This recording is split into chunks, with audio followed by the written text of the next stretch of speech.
302 का मुकदमा था, चूँकि ये सामाजिक तौर पर चर्चित केस था। बेटी ही अपने पिता और परिवार के लोगों को फँसाया था। उस दृष्टिकोण से ये पहल में जज साहब को कन्विंस करना बड़ा डिफ़िकल्ट था। तो उन लोगों के इस तरह से बयानबाजी करने से क्या क्या इस केस पे या फिर इस बेल पे कोई इफेक्ट पड़ सकता है? तो ये लोग बहुत ही साताराना तरीके से साजिश करके, बहुत मनगढ़ंत तरीके से बहुत सारे लोगों को, अब जो उस परिवार के नहीं है, परिवार के बाहर के लोगों को भी फँसाया गया था, जिसमें अरुण यादव या बहुत सारे लोग हैं। तो सभी लोगों को फंसाने के लिए ये लोग मनगढ़ंत कहानी बना रहे हैं, बोल रहे हैं, झूठ पकड़ी भी जा रही है। सभी को आप आँख में धूल नहीं झोंक सकते। शुरुआती दौर में भी आँख में धूल झोंका कि लड़के को छोटू के नाम से ही मैं पूरा जीवन बिताऊंगी। 6 महीने के बाद ही शादी हो गई, क्योंकि हिंदू धर्म में तो 1 साल के अंदर में शुभ कार्य भी नहीं होता। आज उसका परिवार का ही सदस्य देखा जाए तो माता पिता भाई भाभी निकल गए हैं, तो आज वो लड़की ये कह रही है कि हमें प्रॉब्लम है और हमारे साथ गलत हुआ है। ये कहाँ तक? यादव और उनके जो परिवार के सदस्य लोग हैं, वो लोग साजिश के तहत कहीं ऐसा ना हो कि उसको एक तीर से 2 निशाना, कि वही लोग उसको मार देंगे और फंसा देंगे इसके माँ बाप को, चूँकि उसके पोजीशन में है, उसको भी अपने बेटा का मौत का प्रतिशोध होगा। बात कह रही है, उसके बयान को देखिएगा तो आपको खुद पता चल जाएगा कि झूठा और मनगढ़ंत बयान है। कह रही कि ये थे कि कोई और थे, अपने बाप को नहीं जानती है वो, अपने भाई को नहीं जानते, बोलते कि ये थे कि कौन थे।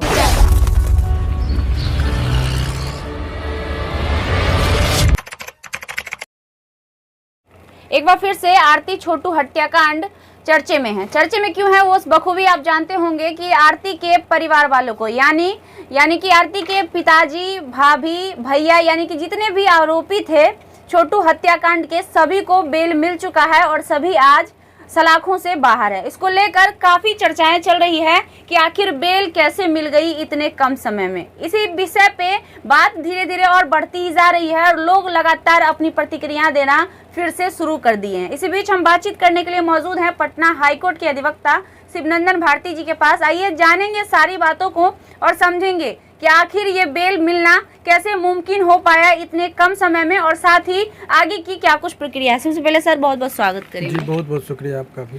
सर हमारा पहला सवाल होगा कि बहुत सारे लोगों के दिमाग में ये चल रहा है कि आखिर इतने कम समय में, जबकि देखा जाए तो ये मर्डर केस है, 302 का केस है, इतने कम समय में बेल कैसे मुमकिन हो पाया? नहीं देखिए, ऐसी कोई बात नहीं कि 302 के केस में बेल पहली बार मिला हो। पर डे हाई कोर्ट इतने कम समय में नहीं कम, इसमें ज़्यादा समय लगा है एज कम्पेयर टू अदर्स। मेरा अपना मानना है, और लोग क्या सोच रहे हैं उसमें कोई ये बात नहीं है। और ऐसी भी बात नहीं कि 302 में बेल नहीं था। हाई कोर्ट में आप देखेंगे अब 300-400 लोगों को तो पर डे, हमको लगता है कि एवरेज रहता है कि लोगों को मर्डर केस में बेल मिलता है। तो ये कि केवल मुझे ही बेल मिला है इस केस में। हाँ, 302 का मुकदमा था, चूँकि ये सामाजिक तौर पर चर्चित केस था। बेटी ही अपने पिता और परिवार के लोगों को फंसाया था। उस दृष्टिकोण से ये पहल में जज साहब को कन्विंस करना बड़ा डिफ़िकल्ट था। उनका क्वेरी था कि बेटी ही कैसे अपने बाप पर आरोप लगाएगी। तो ये चीज़ दिखाना, कोर्ट में कन्विंस करना, उस पॉइंट पर उनको सारे तथ्यों से अवगत कराना कि ये क्या कारण था कि जिस वजह से ये झूठी बातें बताई गई, क्यों, किस हालात में उसकी मौत हुई, तो वो तमाम तरह का। तो उस दौर में माननीय न्यायालय का जो था, उन्होंने बहुत ही शानदार तरीके से बैलेंसिंग वे में उन्होंने कहा कि 3 महीना चार्ज फ्रेम करा के 3 महीना में यदि बेल ट्रायल कंप्लीट नहीं होता है तो आप लोग बेल इन लोगों को छोड़ दिया जाएगा। तो चार्ज फ्रेम हो गया, और चार्ज फ्रेम के बाद जो है 3 महीने के बाद इन लोगों को छोड़ा गया। और ये स्ट्रेटजिकली अपनी वकालत की, हर आदमी की अपनी स्ट्रेटजी होती है। तो उसमें जो मुझे जो अप्रोप्रिएट लगा इस केस के रणनीति को, और भी बहुत सारे टीम वर्क था, और भी अभियुक्त का कुछ और भी एडवोकेट थे जो नामी गामी एडवोकेट थे, तो उसमें बहुत सारे अभियुक्त थे। तो अल्टीमेटली यही हुआ कि वो सभी लोग अब सलाखों के बाहर हैं। अच्छा, ये नॉर्मल बेल था सर या कंडीशनल बेल है अभी? नहीं कोई कंडीशन नहीं है इसमें। ये जो नॉर्मल बेल होता है वही बेल है कि अब इन लोगों को जो है अब ट्रायल में अपना जो खुलेगा, जो होगा वहाँ पर देखेंगे। फिलहाल अभी जो है सो इतना चीज़ आप समझ लीजिए कि बेल इन लोगों को मिल गया है। और जो प्रथम दृष्टया मामला हम लोगों को कोर्ट में बहस करना था, वो रिकॉर्ड का पार्ट है। माननीय हाई कोर्ट के निर्देश पर ही जो है सो इन लोगों को छोड़ा गया है, यही है। एक तरफ लोग अब भूलने लगे थे इस केस को, लेकिन जैसे ही बेल मिला फिर से ये केस चर्चे में आ गया है।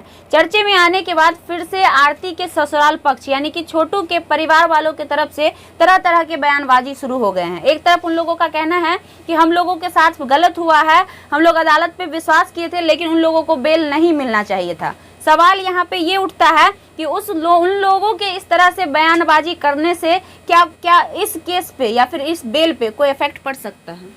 देखिए बयान, देखिए जो हर केस का दो पक्ष होता है, तो शत्रु आपका हमेशा अपनी वो चाल चलेगा।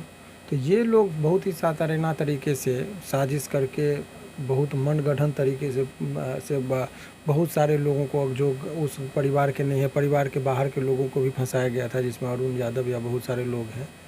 तो सभी लोगों को फंसाने के लिए ये लोग मनगढ़ंत कहानी बनाते गए, और मनगढ़ंत कहानी कोर्ट में टिकती नहीं है। समय लगता है लेकिन टिकती नहीं है, और झूठ पकड़े जाने पर फिर उसके लिए भी प्रोसीडिंग चलती है। तो झूठ ये लोग बोल रहे हैं, झूठ पकड़ी भी जा रही है।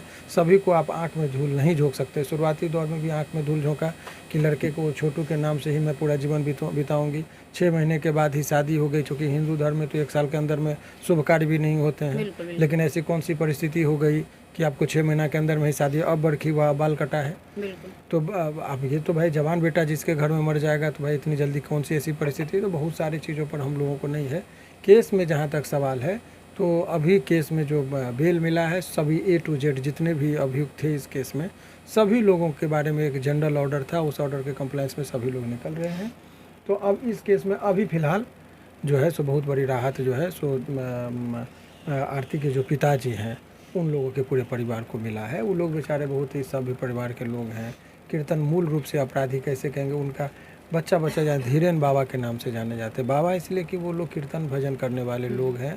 अरुण यादव को बनाया गया, वो कीर्तन मंडली है इन लोगों का, गांव में जाकर कीर्तन भजन करते हैं। और ऐसे लोगों को यदि लोग हमेशा, कभी कभी तो भगवान पे भी प्रश्न उठते हैं। तो भाई जब धर्म का और कर्म कहते हैं अच्छा कीजिएगा तो अच्छा फल, तो उन लोगों को ये चीज़ जानकर मैंने बहुत ही सरप्राइज है कि हमेशा राम के भजन में, गुणगान में लगे थे, और इनके ही घर में इतना सातिर एक पैदा ले लिया था। इस चीज़ का इन लोगों को भी एहसास नहीं था। अच्छा, जो लड़की कल तक जो छोटू के हत्या के 6 महीने के अंदर शादी रचा लेती है, और शादी रचाने के बाद सोशल मीडिया पे लगातार वीडियोस वगैरह क्रिएट करना और खुशी से अपना जीवन व्यतीत कर रही थी, आज उसका परिवार का ही सदस्य, देखा जाए तो माता पिता भाई भाभी निकल गए हैं, तो आज वो लड़की ये कह रही है कि हमें प्रॉब्लम है और हमारे साथ गलत हुआ। ये कहाँ तक सही लगा? ये एक स्ट्रेटजी है, वो चाह रही है कि इस तरह से पहले हम देखिए, वहाँ पर बहुत सारी बातें हैं। ये जो भी बात है उसको खतरा है उमेश यादव और उनके जो परिवार के सदस्य लोग हैं, वो लोग साजिश के तहत कहीं ऐसा ना हो कि उसको एक तीर से 2 निशाना, कि वही लोग उसको मार देंगे और फंसा देंगे इसके माँ बाप को, चूँकि उसके पोजीशन में है, उसको भी अपने बेटा का मौत का प्रतिशोध होगा। तो वो समझ नहीं रही है। ये सब जो भी बयानबाजी है सब साजिश है, कि किसी भी तरीके से बौखलाहट में आदमी क्या से क्या कर जाता है। बेल मिल गया तो बौखलाहट में जो है सो इस तरह का बातें करके उसको फंसाने का साजिश है। कहीं ऐसा तो नहीं कि आरती चाहती है, मतलब आरती के माध्यम से इन परिवार वालों को फिर से वो लोग नुकसान पहुंचाने की कोशिश? ऐसा कुछ नहीं होगा। झूठ झूठ होता है, सत्य सत्य होता है। ये लोग निर्दोष हैं, कुछ नहीं होगा। ये लोग अभी बाहर रहेंगे, चूँकि ये लोग शांति प्रिय हैं, ट्रायल में पूरा सपोर्ट करेंगे। और जो बात कह रही है उसके बयान को देखिएगा तो आपको खुद पता चल जाएगा कि झूठा और मनगढ़ंत बयान है। कह रहे कि ये थे कि कोई और थे, अपने बाप को नहीं जानती है वो, अपने भाई को नहीं जानते, बोलते कि ये थे कि कौन थे हमको पता नहीं है। अब ये कोई बयान का मतलब होता है? आदमी जी, अब ठीक है केस हुआ है, लेकिन पिता तो नहीं बदल जाएगा, माता तो नहीं बदल जाएगी, कोख तो नहीं बदल जाएगा।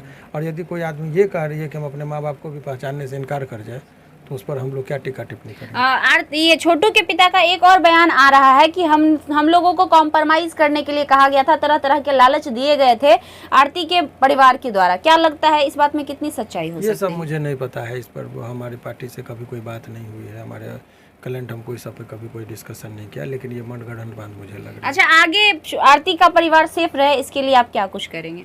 ये हमारा अपना अलग स्ट्रेटजी होगा। हम जब तक हैं, हम अपने क्लाइंट को बाल बांका नहीं होने देंगे। कानूनी रूप से झूठा कोई फंसा दे, ये कुछ नहीं होने देंगे। निर्दोष हैं, इनको अंतिम दम तक बचाएंगे, इनको सज़ा नहीं होने देंगे। यही काम मेरा है और वो करेंगे। चलिए, बहुत बहुत धन्यवाद सर। हमारे साथ हाईकोर्ट अधिवक्ता शिवनंदन भारती जी थे। हमने पूरी कोशिश की जो भी सवाल आपके मन में चल रहे हैं उसका जवाब लेने का, और क्या कुछ इस केस में आगे हो सकता है बखूबी आप भी देख रहे थे। बाकी देखते हैं आगे क्या कुछ होता है, क्योंकि एक बार फिर से तुल पकड़ चुका है ये केस।